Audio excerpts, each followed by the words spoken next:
Hi everyone, in this video I'll be presenting our work on resisting adversarial attacks using Gaussian mixture variational autoencoders. This work has been published in AAAI 2019. The work is a joint effort with Partho Ghosh, a PhD student at the Max Planck Institute for Intelligent Systems, and Professor Michael Black, Director of the Perceiving Systems Department at MPI-IS.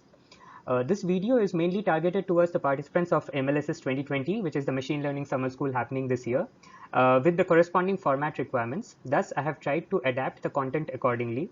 However, it should also be useful in general as well for an overview of the paper, along with the proposed method and key results. I have put the link to the paper and a corresponding blog in the video description below. First, I'll try to briefly introduce the field of adversarial machine learning. This field is mainly concerned with different attacks against machine learning models, although it has wider connotations in some cases. The most prevalent attacks, and possibly also the first proposed attacks against deep learning models, fall into the category of adversarial or evasion attacks. Here, the adversary tries to manipulate a test sample to fool the model into generating an incorrect output. I will come to an example of this attack in my next slide. Poisoning attacks have also gained a lot of attention. In this case, the adversary tries to alter the training data samples in order to induce certain behaviors in the model, such as incorrectly predicting particular classes. A famous example of this kind of attack is Microsoft's AI chatbot called Tay, which learned from conversations on Twitter and started tweeting racist and undesired remarks in less than 24 hours of being launched. The next category of attacks is called extraction attacks, where the adversary tries to reconstruct an AI model. For example, various companies provide predictions of AI models via API calls where the models are hosted remotely and are inaccessible in general. Extraction attack methods try to create a copy of the model via remote queries, thereby impacting the value of the hosted model. Fooling attacks are another category of attacks which have received relatively less attention in the community. These attacks are essentially nonsense inputs to ML models which lead the model to predict certain outputs with high confidence instead of discarding the samples as garbage inputs. I will show examples of such attacks in my next slide as well. There are other possible categorizations of adversarial attacks as well. Based on whether the adversary knows the model internals or not, attacks can be classified into white box and black box attacks. Further, when the adversary causes the model into generating intended incorrect outputs, the attacks are called targeted attacks. An interesting property of evasion attacks is that adversarial samples show a high degree of transferability as well across different models trained on the same data, as well as models trained on disjoint subsets of a training data. Next, I'll move to the motivation of our work and try to place the paper in the broad context described earlier. We specifically look at adversarial and fooling attacks in this work and try to address both under a common framework. So what do adversarial samples look like? In the image, you see a photo of a panda, which is correctly classified as a panda by a deep neural network trained on the ImageNet dataset. However, when you perturb the image slightly, the image on the right is generated.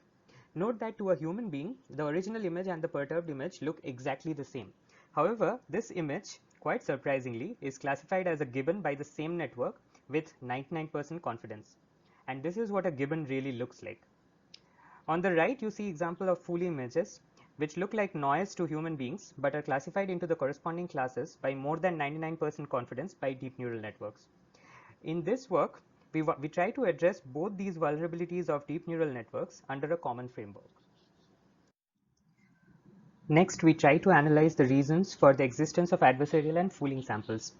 When you take a sample in the input space of a deep learning based image classifier and perturb it in a random direction, the predicted label remains the same with a high probability. However, when you perturb the sample in some specifically chosen directions, the image ends up being classified into a different class, implying that the decision boundary of the model is crossed. The possible true class distributions might be indicated by the ellipses as depicted here, and the model might learn a decision boundary as shown in red. If we try to analyze the cause of existence of fooling images, we quickly realize that if we move away from the regions in space occupied by the samples in the training data, all inputs to the model should ideally be treated as garbage inputs. However, deep learning based classifiers are usually not trained to reject input samples and are forced to predict one of the classes from the training data for all possible input samples. Hence, it is probably not surprising that fooling samples can be found easily in the input space of these models. Further, the model is trained solely based on the training data available and hence might not end up reflecting the true decision boundaries between the classes, as is the case for the blue class here. The depiction in 2 dimensions probably does not reflect the gravity of this issue appropriately, but you can try to imagine how prevalent this problem would be as we increase the dimensionality of the input space. Thus, it is probably not very surprising either that adversarial samples are easy to craft in order to fool deep learning based classification models. The solution, going by this intuition, seems to be to find some sort of an envelope for each of the classes in the training dataset of the model and reject any sample which lies outside of these envelopes. Now, if we think about the intuition that we developed a little more, then finding an envelope for each class really boils down to the problem of density estimation corresponding to the training data that we have for the model. The problem with this approach, however, is that in high dimensions, which is usually the case for image classifiers based on deep neural networks, density estimation faces the curse of dimensionality. In order to overcome the problems described while achieving our goals, we try to exploit advances in generative modeling of data. Specifically, our proposed method is based on the variational autoencoder, or VAEs in short. VAEs maximize the evidence lower bound as stated here. We modify this objective function by incorporating class labels into the training of the model. We use a Gaussian mixture distribution as the prior distribution of the latent variable of our model, with each mixture component corresponding to one class in the given dataset. This slide shows an example with the MNIST dataset of handwritten digits. The encoder takes as input images and maps them to latent variables, which follow a Gaussian mixture distribution with 10 components corresponding to the digits 0 to 9. The decoder network takes as input the latent variables and maps them back to the image space. The training phase of the model is depicted here. The loss function consists of 2 parts, one corresponding to minimizing the Euclidean distance between the encoder output and the corresponding Gaussian mixture component's mean, and the second corresponding to the reconstruction error of the image. We decide encoder and decoder thresholds for each class corresponding to the trained model. As an example, the encoder threshold for a class can be taken to be the maximum deviation of the latent code corresponding to the training images of that class, and the decoder threshold can be defined as the maximum reconstruction error for these images.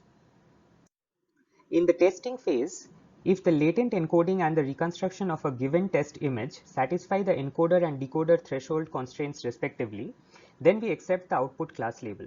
However, if any of the 2 thresholds are not satisfied, we reject the test sample. In the case of the example shown here, consider an adversarial input from class 1 which is able to fool the encoder network into predicting class 0 while satisfying the encoder threshold. However, we pass this latent encoding through the decoder network. The network produces an image that resembles an image from the class 0, thereby leading to a high reconstruction error. Hence, the adversarial input is successfully rejected by the model. Next, I'll try to provide a brief intuition of why the proposed defense mechanism works. The encoder network in our model is similar to usual CNN-based image classifier models. Hence, it is easy to craft adversarial samples against the encoder network satisfying the encoder threshold. However, the probability of the occurrence of holes in the latent space of our model is very low, and hence it becomes very improbable for the adversary to find adversarial samples which simultaneously satisfy both the encoder and decoder thresholds, as long as the images from the different classes are sufficiently distinct. We evaluate our proposed method using 3 different datasets, MNIST, SVHN, and COIL 100. I will focus on the MNIST dataset here as a representative example. The test accuracy of our model without thresholding is close to the state-of-the-art accuracy. It reduces once we apply thresholding, but it is noteworthy here that the error rate also goes down from 0.33% to 0.22%. The model starts rejecting certain test samples due to the added constraints, leading to the drop in accuracy. This is in line with our motivation of being safe rather than being sorry. It is also worthwhile to point out here that our model can be trained in a semi-supervised setting as well, and the corresponding results are provided in the right. Since our model performance depends on the quality of generated images, we show randomly selected generated images from different classes for the different datasets here. Next, we perform various adversarial attacks against the encoder network of our model. Here, the x-axis shows the perturbation norm epsilon, and the y-axis shows the accuracy, that is the ratio of the correctly classified test samples to the total number of test samples. As expected in the supervised learning setting, the accuracy goes down as the perturbation norm increases. However, as desired, the rejection rate goes up while the error rate remains below 5% throughout the range of epsilon. This trend is reflected with semi-supervised learning as well, although the performance degrades as can be expected due to the absence of sufficient labeled data. We tried other stronger attacks such as the projected gradient descent and others as well. However, all the attacks that we tried showed similar trends as is the case with the FGSM attack as shown here. Based on the experiments on adversarial attacks against the encoder network, we conclude that attacks which do not incorporate the knowledge of the encoder and decoder thresholds are not sufficiently strong, and hence we next look at completely white box adversarial attacks. We formulate the white box adversarial objective such that the generated adversarial samples have low reconstruction error, their latent representations have high likelihood under the target class prior, and they deviate slightly from the original sample. The images shown below depict the points to which the optimization process converged in the first row and the corresponding reconstructed images in the second row. In all cases, the adversarial inputs are rejected based on their reconstruction errors. We similarly design a white box fooling attack objective but obtain similar results in this case as well. Please refer to our paper for further details regarding the methodology and the experimental results. Finally, note that since we now have a selective classifier with the ability to reject input samples, it is important to maintain high recall. We propose a reclassification scheme for the rejected input samples in order to improve recall of our model. Our reclassification scheme relies only on the decoder network and essentially tries to find the latent encoding for which the likelihood of the given sample is maximized. The results corresponding to this reclassification method shows a significant and consistent increase in the recall of the model for adversarial inputs which were rejected earlier. Applying the same reclassification scheme to rejected test samples for the MNIST dataset also improves the recall, increasing the accuracy of our model from 97.97% to 99.07%. A few of the test samples from the MNIST dataset which are incorrectly labeled even after applying the reclassification scheme are shown in this slide.